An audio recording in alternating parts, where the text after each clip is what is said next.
सांसद और भारत सरकार में मंत्री doctor Jitendra Singh ji, general secretary Shri Ashok ji Kaul, general secretary doctor M K. Manyal. हाँ, नहीं, आवाज तो मुझे ही नहीं सुनाई दे रही, तो आप लोगों को कैसे सुनाई देगी?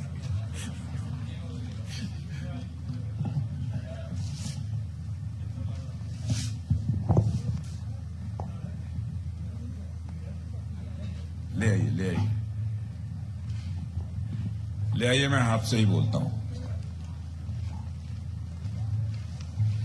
डॉक्टर जी, अब यह देखिए कितना खुशनुमा माहौल है।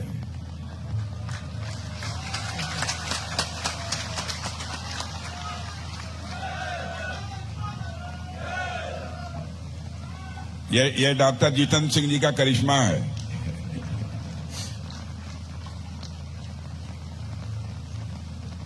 डॉक्टर जितेंद्र सिंह जी, श्री अशोक कौल जी जनरल सेक्रेटरी, डॉक्टर के मान्याल, डॉक्टर जीवन लाल जी एक्स-एमएलए, श्री प्रेम सागर अजीज, कर्नल महान सिंह, श्री विक्रम सिंह, श्री नीरज राजपूत, श्री तजिंदर सिंह, श्री किशोर कुमार, श्रीमती रीता देवी, श्रीमती श्वेता देवी, श्री जंगवीर सिंह, श्री दर्शन सिंह, श्री सतीश शर्मा, श्री सुमेश तपोलिया, डॉक्टर श्रीमती सुलेखा शर्मा, श्री शंकर सिंह, श्री अभिजीत यशरोटिया और इस सभा में मौजूद मेरे सभी सम्मानित बहनों एवं भाइयों। पानी बरसने लगा, भाषण कैसे होगा?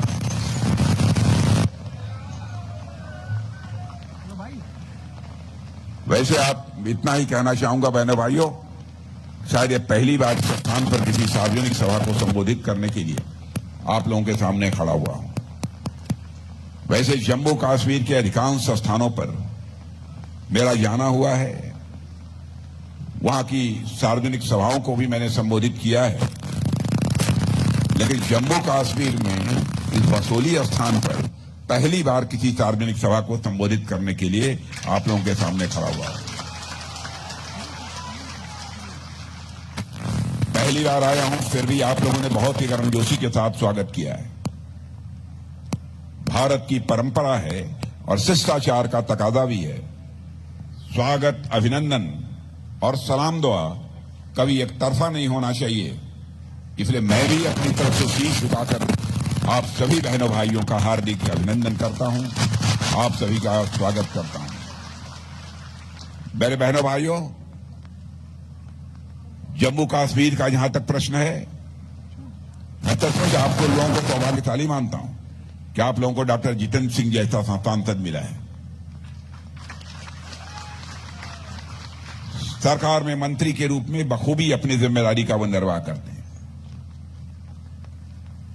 और इतना ही नहीं, भारत की संसद में यदि किसी विषय पर बोलना होता है तो डॉक्टर जितेंद्र सिंह जी जितने प्रभावी तरीके से बोलते हैं कि सभी के द्वारा उसकी सराहना की जाती है। ऐसे हैं आपके डॉक्टर जितेंद्र सिंह जी। लेकिन चुनाव हो रहा है, तीसरी बार वो प्रत्याशी बनकर चुनाव के मैदान में है। पता नहीं, मुझे ऐसा लगता है, पता नहीं सही लगता है कि नहीं लगता, मैं नहीं जानता, आप लोग ज्यादा जानते होंगे। पहले की अपेक्षा कई भारी मतों से डॉक्टर जितेंद्र सिंह जी आप लोगों के आशीर्वाद से विजय हासिल करने जा रहे हैं।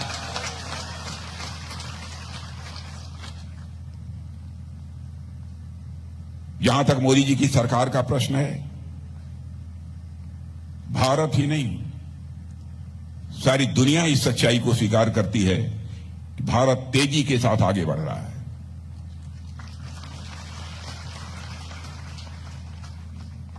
बहनों भाइयों, अंतर्राष्ट्रीय जगत में भारत का कद बढ़ा है। पहले अंतर्राष्ट्रीय मंचों पर भारत कुछ बोलता था तो भारत की बातों को जितनी गंभीरतापूर्वक लिया जाना चाहिए नहीं लिया जाता था, लेकिन आज यदि अंतर्राष्ट्रीय मंचों पर भारत कुछ बोलता है, सारी दुनिया कान खोलकर सुनती है कि भारत बोल क्या रहा है। यह भारत की हैसियत बनी है। आप लोगों का भी अथवा आप लोगों के परिवार के बहुत सारे सदस्य विदेशों में होंगे, आपको इस बात की जानकारी देते होंगे। और आज हमारा देश आर्थिक रूप से धीरे धीरे मजबूत होना प्रारंभ किया है। आजादी हासिल किए हुए लगभग 74-75 वर्षों का समय गुजर गया, लेकिन भारत को आर्थिक दृष्टि से जो मजबूती हासिल करनी चाहिए थी नहीं कर पाया।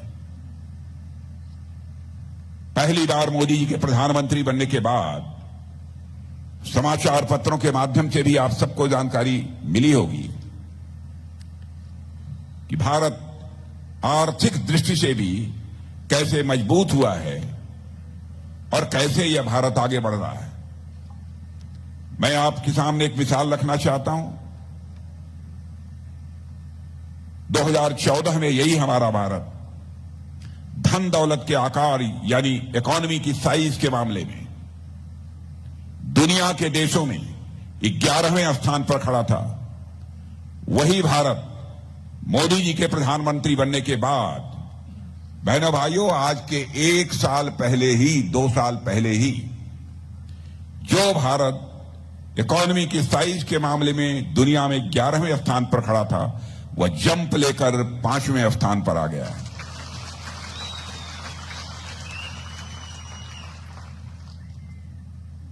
और सारी दुनिया के अर्थशास्त्री मानते हैं, दुनिया की जानी मानी फाइनेंशियल फर्म्स भी मानती है, उनका दावा है भारत जिस तेजी के साथ आगे बढ़ रहा है, इस सच्चाई को नकारा नहीं जा सकता कि 2026 समाप्त होने के बाद 2027 आते आते यही भारत इकोनॉमी की साइज या अर्थव्यवस्था के आकार के मामले में दुनिया की टॉप 3 कंट्रीज में आकर खड़ा हो जाएगा। सारे विश्व में सर्वाधिक तेजी से आगे बढ़ने वाली अर्थव्यवस्था किसी देश की है मेरे बहनों भाइयों, तो भारत की है। हम लोग कितने सौभाग्यशाली हैं कि ऐसा एक सशक्त नेतृत्व मिला है। और जिस पार्टी से हम लोग आते हैं, आप लोग भी अच्छी तरह जानते हैं, हम लोग जो कहते हैं वह करते हैं। हमारे कृति और कथन में कभी अंतर नहीं रहा है। मैं समझता हूं आजादी हासिल होने के बाद कांग्रेस के नेताओं ने इस देश की जनता के साथ जितने वादे किए, यदि आंशिक रूप से भी अपने वादों को पूरा कर दिया होता तो आज के 20-25 साल 30 साल पहले ही भारत दुनिया के ताकतवर देशों की कतार में आकर खड़ा हो गया होता। लेकिन उन्होंने कहा कुछ किया कुछ। बराबर अन्य राजनीतिक पार्टियों ने अपने चुनावी घोषणा पत्र जारी किए, बहुत लंबे चौड़े वादे भी जनता से किए, लेकिन सरकारें बन जाने के बाद उन्होंने अपने वादे को पूरा नहीं किया। लेकिन मैं आपसे अपील करना चाहता हूं, बहनों भाइयों, भारतीय जनसंघ के रूप में जब हम लोगों ने यात्रा प्रारंभ की थी, उस समय से लेकर आज तक हमारे चुनावी घोषणा पत्र को उठाकर कोई देख ले। जब सरकार नहीं बनी थी तो उस समय तो नहीं कर पाए, लेकिन हम बार बार कहते रहे, जब भी हमारी सरकार बनेगी, इस जम्मू कश्मीर जिसे धारा 370 के तहत एक विशेषाधिकार प्राप्त है, ये धारा 370 को हम समाप्त करेंगे और जम्मू कश्मीर का भी वही दर्जा होगा जो हिंदुस्तान के अन्य राज्यों का दर्जा होगा। हम लोगों ने इसे पूरा किया। हम लोगों ने कहा था, 1984 से नारे लगाते चले आ रहे थे कि रामलला हम आएंगे, मंदिर हम ही बनाएंगे। तो लोग ये कहते थे, हमारे विरोधी दल के लोग, रामलला हम आएंगे, मंदिर वही बनाएंगे, लेकिन तारीख नहीं बताएंगे। लेकिन बहनों भाइयों, आपने देखा वो तारीख आ गई। अयोध्या की धरती पर भव्य राम का मंदिर बनकर तैयार हो गया और 22 जनवरी को ही हमारे प्रधानमंत्री ने उसकी प्राण प्रतिष्ठा कर दी।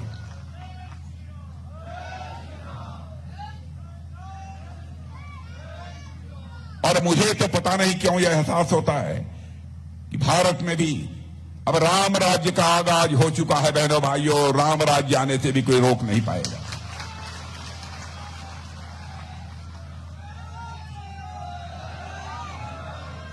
राम राज्य का मतलब क्या होता है? राम राज्य का मतलब लोगों के अंदर कर्तव्य बोध पैदा हो, अपने कर्तव्य के प्रति जागरूकता पैदा हो, अधिकार बोध नहीं। सारा संकट पैदा हुआ था कैकेयी को जब अधिकार बोध हुआ था, शेष सभी लोग जितने थे अपने कर्तव्य का पालन कर रहे थे। ऐसी स्थिति भारत में भी अब धीरे धीरे पैदा हो रही है। जब सरकार में बैठे हुए लोग अपने कर्तव्य का पालन करेंगे, उसे अधिकार समझकर काम नहीं करेंगे, कर्तव्य के प्रति अपने जागरूक रहेंगे, तो सारा हिंदुस्तान, मैं समझता हूं सारे भारत के नागरिक भी धीरे धीरे जागरूक होते जाएंगे, उन्हें कर्तव्य बोध होता जाएगा। और मैं भारतीय जनता पार्टी के संबंध में बतलाना चाहता हूं, हम लोग भी राजनीति करते हैं, हम लोगों के अंदर भी एक कर्तव्य बोध है। हम राजनीति करते हैं तो केवल सरकार बनाने के लिए राजनीति नहीं करते हैं। हम राजनीति करते हैं मेरे बहन भाइयों, देश बनाने के लिए हम लोग राजनीति करते हैं। और यह करके मोदी जी के नेतृत्व की सरकार ने दिखा दिया, जो कहा सो किया। हम लोगों ने कहा था नागरिकता कानून पास करेंगे, नागरिकता कानून पास कर दिया। अब इसको लेकर भी लोग गलतफहमी पैदा करने की कोशिश कर रहे हैं कि बहुत सारे लोगों की नागरिकता चली जाएगी। बहनों भाइयों, जो भारत का नागरिक है उसकी नागरिकता किसी भी सूरत में नहीं जाने वाली है। अब एक चीज बची है, यूनिफॉर्म सिविल कोड। इस बार के घोषणा पत्र में हम लोगों ने डंके की चोट पर कहा है 5 वर्षों के अंदर हम यूनिफॉर्म सिविल कोड भी यहां लागू करेंगे।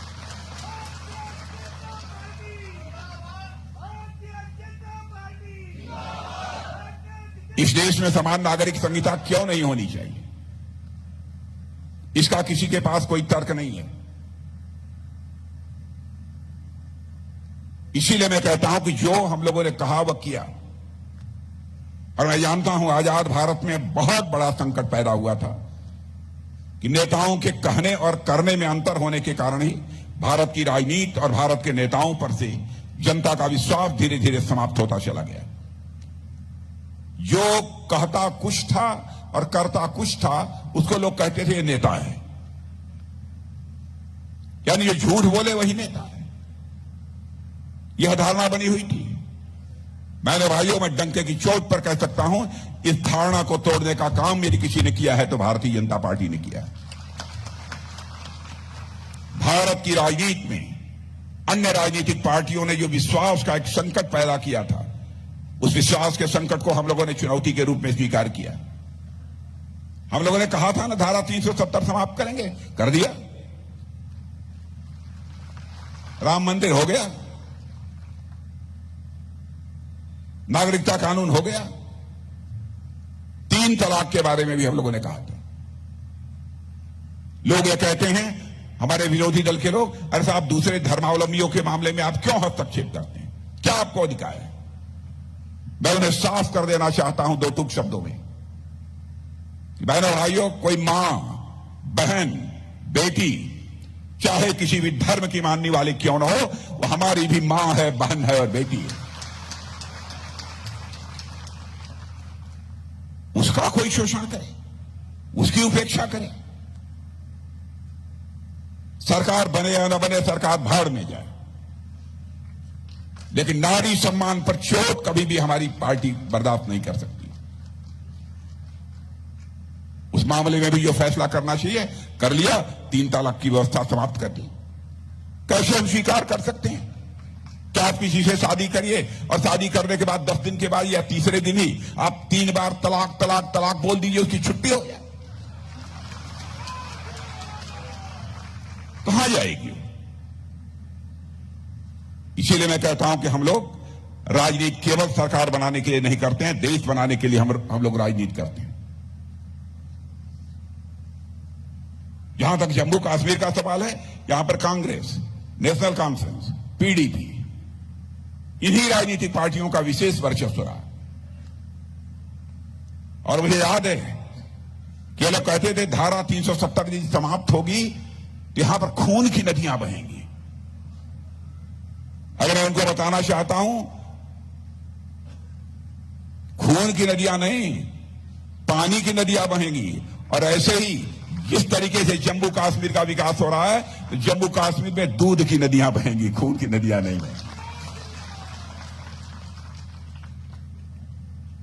अरे यदि मैं कहूं कि सचमुच हमारे मोदी जी ने जम्मू के लोगों को उनका हक सूद सहित वापस किया है, तो यह कहना भी अतिशयोक्तिपूर्ण नहीं होगा मेरे बहनों भाइयों।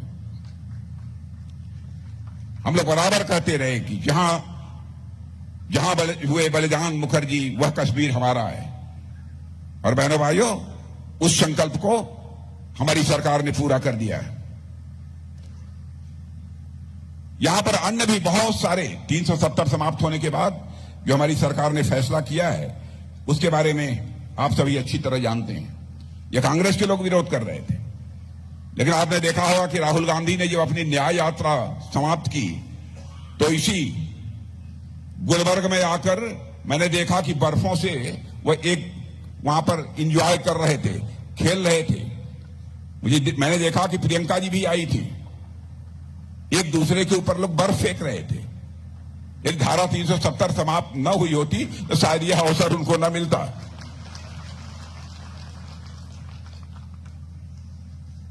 और जिस प्रकार से अमन अमान की स्थिति यहां पर पैदा हुई है, बहनों भाइयों, उसकी जितनी भी सराहना की जाए वह कम है।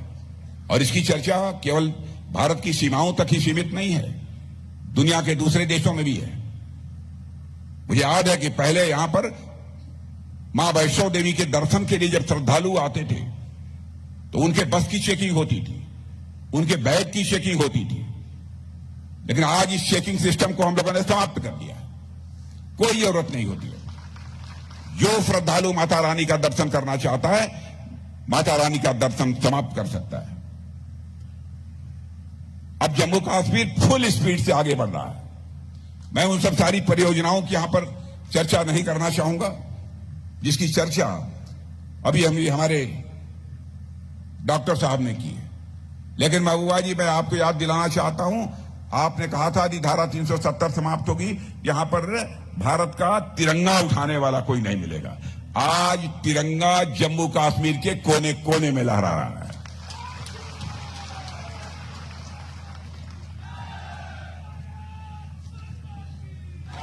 यह है हमारी ताकत, यह है हमारी ताकत मेरे बहनों भाइयों।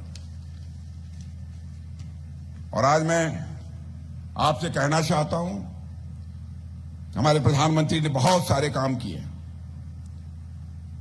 शायद ही ऐसा कोई हमारे देश में बचा होगा जो सरकारी योजनाओं का किसी न किसी रूप में वह लाभार्थी न हो। गरीबों का अथवा मध्यम वर्गीय लोगों का जहां तक प्रश्न है,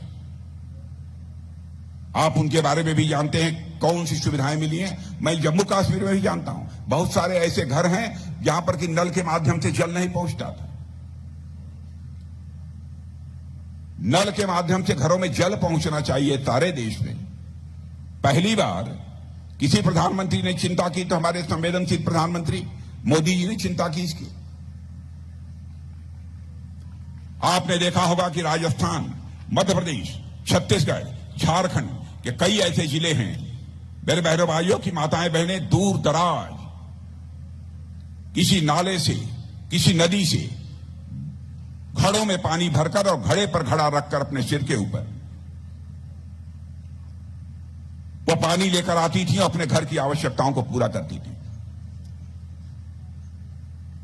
लेकिन महिलाओं को जिन कठिनाइयों का सामना करना पड़ता था उसका एहसास यदि किसी को पहली बार हुआ भारत की राजनीति में तो हमारे प्रधानमंत्री मोदी जी को हुआ। और उन्होंने कहा चाहे जो कुछ भी हो, जितना पैसा लगेगा हम लगाएंगे, लेकिन हम हर घर में नल के माध्यम से जल पहुंचाएंगे। और मैं आज आप लोगों से भी कहना चाहता हूं, यदि किसी का घर यहां छूट गया होगा बहनों भाइयों, आप पक्का विश्वास रखिए आपके घर में भी नल के माध्यम से जल पहुंचकर रहेगा, एक भी घर शेष नहीं बचेगा। किसी ने कभी चिंता नहीं की। हर व्यक्ति के सिर पर एक पक्की छत होनी चाहिए। जम्मू कश्मीर में तो उतना नहीं देखने को मिलता है, लेकिन देश के दूसरे राज्यों में चले जाइए, पहले अधिकांश कच्चे मकान लोगों को देखने के मिलते थे। प्रधानमंत्री ने संकल्प लिया एक भी परिवार शेष नहीं बचेगा जिस परिवार को अपना सिर ढकने के लिए पक्का छत मुहैया हो जाए। 4 करोड़ से अधिक पक्के मकान बनकर लोगों को मुहैया हो गए, मिल गए। और इस बार के घोषणा पत्र में यह भी संकल्प लिया है कि आगे भी 4 करोड़ घर बनेंगे, यानी हिंदुस्तान में एक परिवार भी शेष नहीं बचेगा जिस परिवार को अपना सिर ढकने के लिए पक्का छत न मुहैया हो जाए।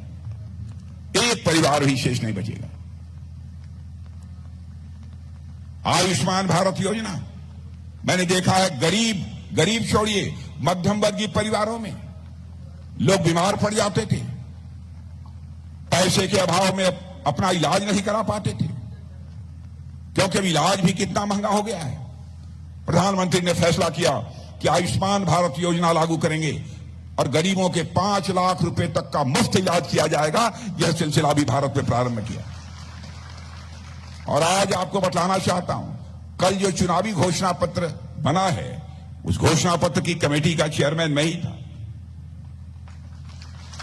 प्रधानमंत्री जी ने अपनी संवेदना व्यक्त करते हुए उस समय कहा कि राजनाथ जी, जो घोषणा पत्र बन रहा है उसमें एक बात ये जरूर डाल दीजिए कि 70 वर्ष की आयु के, चाहे किसी इनकम ग्रुप के हों, चाहे किसी जाति के हों, सभी को आयुष्मान भारत की सुविधा मुहैया कराई जाएगी।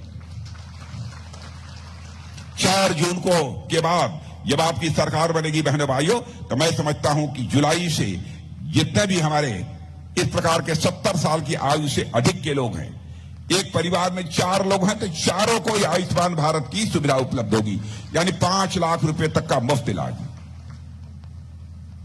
मैं याद दिलाना चाहता हूं आपकी कोविड के संकट की। विश्व के अधिकांश देश कोविड के संकट से प्रभावित थे। भारत की हालत तो यह थी कि यहां पर कोविड के संकट से निजात दिलाने के लिए हमारे पास वैक्सीन नहीं थी ताकि लोगों को टीका लगाया जा सके। प्रधानमंत्री ने चटपट वैज्ञानिकों से संपर्क किया, स्वयं जाकर बेंगलुरु में उनकी हौसला अफजाई की और वैज्ञानिकों ने एक बार संकल्प लिया तो आज मैं दावे के साथ कह सकता हूं कि भारत में शायद ही ऐसा कोई नागरिक हो जिसे कि कोविड की वैक्सीन की कम से कम 2 डोज नहीं तो 3 डोज निश्चित रूप से लगी होगी। दुनिया के धनवान देशों में भी मैं जानता हूं, वहां के सभी लोगों को कोविड वैक्सीन की 2 डोज 3 डोज नहीं लगी है तो केवल और केवल हमारे देश भारत में लगी है। मेरे बहनों, ये हमारी स्थिति है। और भारत की मान्यता सारी दुनिया में कैसे बढ़ी है, एक घटना की आपको जानकारी देना चाहता हूं। रूस और यूक्रेन के बीच इस समय युद्ध चल रहा है। हमारे भारत के बहुत सारे बच्चे वहां, कोई मेडिकल की पढ़ाई कर रहा है, कोई इंजीनियरिंग का कोर्स कर रहा है, कोई मैनेजमेंट का कोर्स कर रहा है। बराबर रूस की तरफ से मिसाइलें चल रही थी, यूक्रेन की तरफ से भी चल रही थी, बम गोले सब चल रहे थे, बड़ी संख्या में लोग मारे जा रहे थे। स्वाभाविक रूप से जो बच्चे विदेशों में पढ़ते थे, उनके माता पिता परिवार के सदस्यों ने मांग करनी शुरू की, मोदी जी चाहे जैसे हो हमारे बच्चों को यूक्रेन से आप बाहर निकालिए। बहनों भाइयों, हमारे प्रधानमंत्री ने रूस के राष्ट्रपति से बात की, यूक्रेन के राष्ट्रपति से बात की, अमेरिका के राष्ट्रपति से बात की। 4.5 घंटे के लिए युद्ध रुक गया और हमारे 22,500 बच्चे यूक्रेन से चलकर भारत आ गए।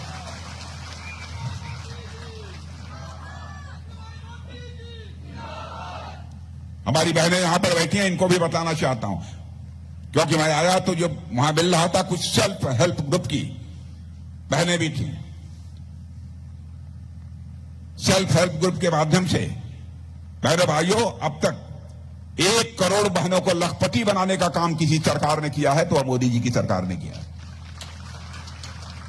और हम लोगों का संकल्प है कि ऐसी 3 करोड़ बहनों को हम लखपति बनाएंगे। बहनों भाइयों, 3 करोड़ बहनों को हम सेल्फ हेल्प ग्रुप के माध्यम से लखपति बनाएंगे। बड़े संकल्प को लेकर हम लोग काम कर रहे हैं। और मैं यह भी आपको दिलाना चाहता हूं, राजनीतिक पार्टियां किस तरीके से आजाद भारत में जनता को गुमराह करती रही हैं। कांग्रेस की पार्टी ने पहले ही प्रारंभ से 51 से यह कहना प्रारंभ कर दिया था, हमारी सरकार बना दो, भारत की गरीबी समाप्त कर देंगे, गरीबी दूर कर देंगे। नेहरू जी ने भी कहा, इंदिरा जी ने भी कहा, राजीव गांधी ने कहा, जो आते थे सब गरीबी ही दूर करते थे, कोई गरीबी दूर नहीं कर पाया। लेकिन मैं कह रहा हूं, और मैं ही नहीं कह रहा हूं, बल्कि यहां की बड़ी बड़ी वित्तीय संस्थाएं, नीति आयोग यह दावा कर रहा है कि आजाद भारत में पहली बार इतने कम समय में 25 करोड़ लोगों को गरीबी रेखा से बाहर करने में कामयाबी किसी ने हासिल की है, तो मोदी जी के नेतृत्व की सरकार ने यह कामयाबी हासिल की है। भारत के बारे में धारणा बदल गई है बहनों। पहले भारत माना जाता था सॉफ्ट स्टेट है, लेकिन अब लोग जानते हैं भारत का चरित्र है। भारत ने आज तक न तो दुनिया किसी देश पर कभी कोई आक्रमण किया है, न दुनिया के किसी देश की 1 इंच जमीन पर कब्जा किया है। यह भारत का चरित्र रहा है। लेकिन आपने देखा जब उरी और पुलवामा की घटना हुई तो उस समय भारत का चरित्र लोगों को समझ में आ गया होगा कि क्या है।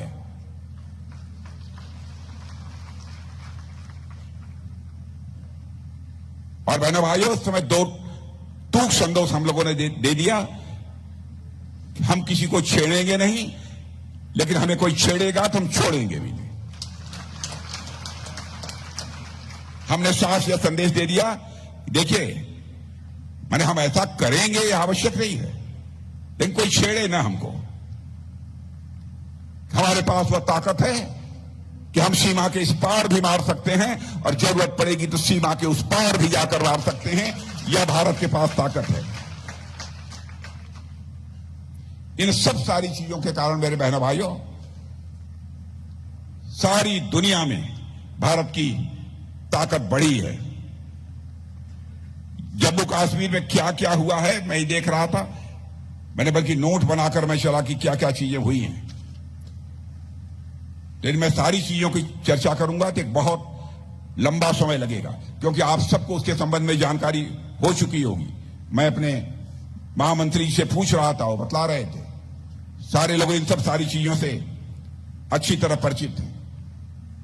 अब जम्मू कश्मीर की बहनों को तो एक अधिकार और मिल गया है। पहले यदि बाहर यदि कहीं शादी हो गई तो संपत्ति का अधिकार वो खो देती थी। अब क्या पूछना, शादी कहीं हो, संपत्ति का अधिकार इस जम्मू कश्मीर में उनका कायम रहेगा। यह काम कौन कर सकता था? यह काम यदि कोई कर सकता था तो बहनों भाइयों हम ही लोगों की सरकार कर सकती थी। क्या क्या विकास हुए हैं इसके संबंध में बहुत सारी चर्चाएं हमारे डॉक्टर जितेंद्र सिंह जी ने आप सबके सामने कर दी हैं, इसलिए उसके विस्तार में जाकर मुझे चर्चा करने की आवश्यकता नहीं है। आज तो मैं लगातार, हम लोग सारे देश भर में दौरे पर हैं। आज डॉक्टर जितेंद्र सिंह जी का आग्रह था कि आप हमारे यहां भी एक बार आ जाइए, तो मैं आ गया, लेकिन माइक थोड़ी गड़बड़ हो गई और इसमें मुझे बोलने में भी प्रॉब्लम हो रही है, क्योंकि हाथ में माइक पकड़कर बोलना बहुत सारी चीजें अपने आप भूलने लगती हैं। ये मजबूरी है, लेकिन इसमें किसी का दोष नहीं है, कभी कभी हो जाती है गड़बड़ी इस प्रकार की। लेकिन मैं आप सबसे यही अनुरोध करना चाहता हूं कि डॉक्टर जितेंद्र सिंह जी को, अरे अनुरोध करने की भी लगता है मुझे कोई जरूरत नहीं है, आप लोगों ने मन बना लिया है कि डॉक्टर जितेंद्र सिंह जी को भारी मतों से हमको बीए दिलाकर भेजना।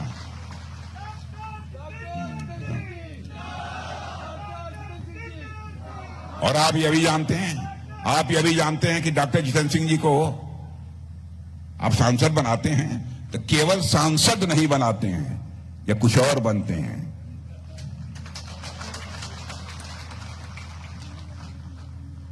इसलिए बहनों भाइयों, आज के अवसर पर इससे ज्यादा कुछ न कहते हुए आप सभी को धन्यवाद देते हुए अपना निवेदन सुनाऊं।